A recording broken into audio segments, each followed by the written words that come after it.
রান্নাটা কিন্তু একটা শিল্প, রান্নাটা কিন্তু একটা আর্ট। আর এই শিল্পটাকে যদি আমরা একটু সুন্দর করে সাজিয়ে গুজিয়ে পরিবেশন করতে পারি, তাহলে পরিবারের যেমন সবাই তৃপ্তি করে খাবে, দেখতেও অনেক ভালো লাগবে। হ্যালো ভিউয়ার্স, আসসালামু আলাইকুম, welcome back to my channel. আজকে আমি তৈরি করে দেখাবো পটলের একদম একটি ভিন্নধর্মী রেসিপি, যেটাকে আমরা ঝুমকো পটল ভাজা বলে থাকি। আশা করছি আমার আজকের রেসিপিটি সবার কাছে অনেক ভালো লাগবে। এর জন্য আমি এখানে হাফ কেজি পরিমাণ পটল নিয়ে নিয়েছি। প্রথমে আমি যেটি করছি, আমি একটি বটির সাহায্যে পটলের যে গ্রিন একটা স্কিন থাকে সেটাকে আমি একটু চেঁচে নিচ্ছি। আমি বটি দিয়ে করছি, আপনারা চাইলে নাইফের সাহায্যে এটা করতে পারেন। তো দেখতেই পাচ্ছেন আমি কিন্তু পটলের পুরো ছিলকাটাকে ছিলে নিচ্ছি না, উপরে যে একটা সবুজ আবরণ থাকে সেটাকে একটু চেঁচে নিচ্ছি। তো এভাবে করে আমি সবগুলো পটলের স্কিনটাকে চেঁচে নিব।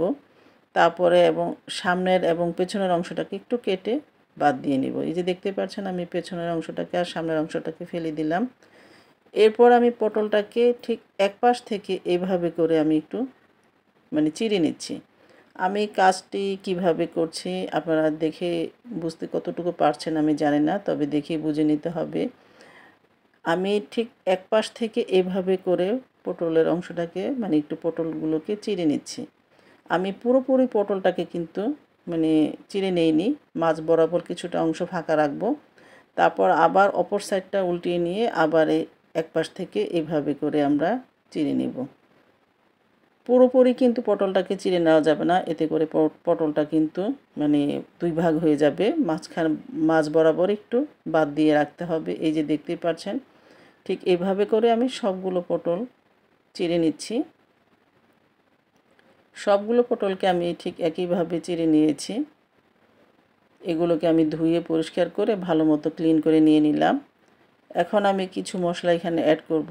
প্রথমে আমি দিয়ে দিচ্ছি স্বাদ অনুযায়ী লবণ। আমি হাফ টিস্পুনের মতো লবণটা অ্যাড করে দিলাম।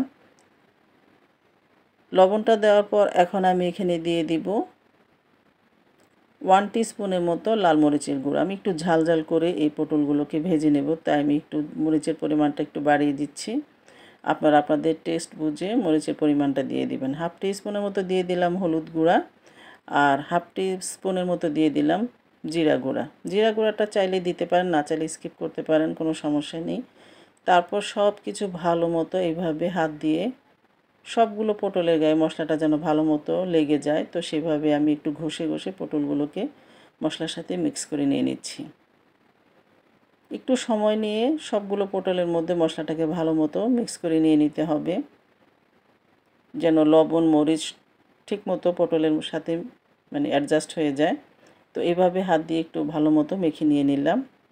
এখন চুলায় চলে আসলাম। চুলাতে আমি একটি কড়াই দিয়ে দিলাম, আর খুবই সামান্য পরিমাণে এই পটলগুলো ভাজতে তেল লাগবে। তো আমি এখানে 1/4 কাপের মতো তেল দিয়ে দিলাম।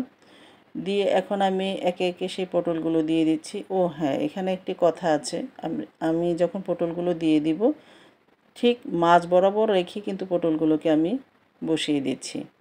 দুপাশটা যে আমি এই পটলগুলোকে চিড়ে নিয়েছি, সেই দুই পাশটাকে এভাবে দুই পাশে রেখে মাঝ বরাবর পটলগুলোকে আমি বসিয়ে দিলাম। ঢাকনা দিয়ে দিলাম। এখন 5 মিনিট পর ফিরে আসলাম। এখন আমাদের যে কাজটি করতে হবে, একটু খুন্তি দিয়ে একটু চেপে চেপে দিতে হবে পটলগুলো মাঝ বরাবর, এভাবে একটু চেপে চেপে দিতে হবে। এতে করে আমরা যে পটলগুলোকে চিড়ে নিয়েছি সেগুলো কিন্তু আস্তে আস্তে খুলে যাবে এবং দেখতেও খুব সুন্দর লাগবে। তো আবার আমি ঢাকা দিয়ে আরও 5 মিনিট অপেক্ষা করলাম। এরপর আমি কিন্তু পটলগুলোকে উল্টিয়ে দিচ্ছি। আপনারা কতটুকু বুঝতে পারছেন আমি জানি না।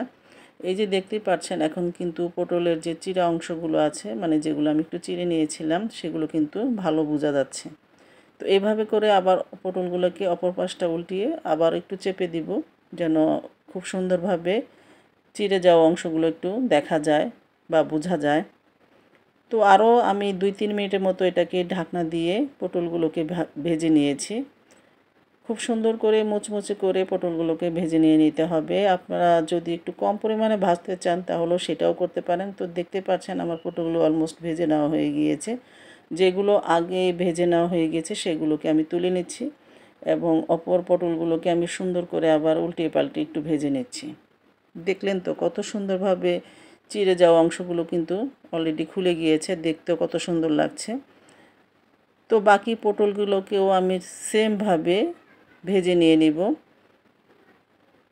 আমি একটু মুচমুচে করে ভেজে নিচ্ছি। আপনারা যদি আরও একটু মুচমুচে কম করে ভেজে নিতে চান তাহলে সেটাও করতে পারেন। কিন্তু অলমোস্ট পটলগুলো কিন্তু খুব সুন্দরভাবে সিদ্ধ হয়ে গিয়েছে। এখন আমি একে একে সবগুলো পটল তুলে নিব। বাকি সেম পটলগুলোকেও আমি সেমভাবে আমি এগুলোকে সুন্দর করে এইভাবেই ভেজে নিয়ে নেব। আর এগুলো এতটাই টেস্টি হয় বাসায় তৈরি করলে আপনারা বুঝতে পারবেন। তো আমি কিছু পরিমাণ পেঁয়াজ পটল মাখানোর যে মশলাটা ছিল সেখানে মেখে আমি ভেজে নিয়ে উপরে একটু ছড়িয়ে দিয়েছি। ব্যাস তৈরি হয়ে গেল আমার দারুণ স্বাদের ঝুমকো পটল ভাজা। গরম গরম ভাতের সাথে তো অসাধারণ টেস্টি লাগে।